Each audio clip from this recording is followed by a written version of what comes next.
श्री स्वामी समर्थ. किती देवदेव करा, या 5 व्यक्ती कधी श्रीमंत होत नाहीत. काही लोक खूप कष्ट करतात, जमीन आकाश करून रात्रदिवस मेहनत करतात, तरी ते कधी श्रीमंत होत नाही. कदाचित त्यांच्याकडे पैसा आलाच किंवा नशिबाने साथ दिली तर मिळालेला पैसा टिकत नाही.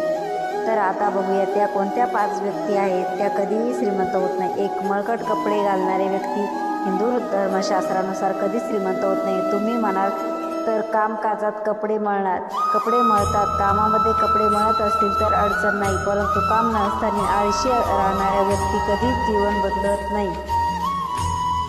2. हिंदू धर्मानुसार कठोर वाणी असणारी व्यक्ती, म्हणजे ज्या व्यक्तीच्या मुखातून नेहमी अपशब्द बाहेर पडतात, अपशब्द शिवाय वाक्य निघत असतात, तर ती व्यक्ती आयुष्यात कधीच श्रीमंत बनत नाही. त्या व्यक्तीजवळ लक्ष्मी कधीच थांबत नाही.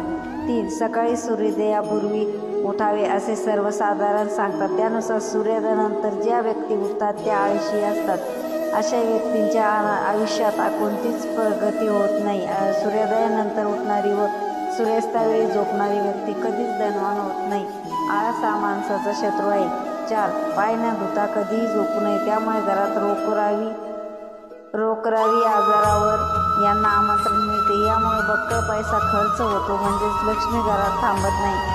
5. केसांना तेल लावल्यानंतर उरलेले तेल कधी इतरांना देऊ नये. आपल्या केसांना तेल लावताना मस्तकातील योग्य विकारांना चालना मिळते, ते इतरांना दिल्याने त्याचा वापर होत नाही. म्हणून वरील सर्व क्रिया पाहता विश्वास बसत नाही, परंतु पूर्वी संत साधू यांनी कित्येक वर्ष तपश्चर्या करून या गोष्टी त्यांनी सांगितलेल्या आहे. म्हणून या 5 व्यक्ती कधी श्रीमंत होत नाही. तुम्ही जर या स्वामीच्या विचाराला सहमत असाल तर व्हिडिओला लाईक, शेअर आणि सबस्क्राईब करायला विसरू नका. Thanks for watching. Shri Swami Samarth.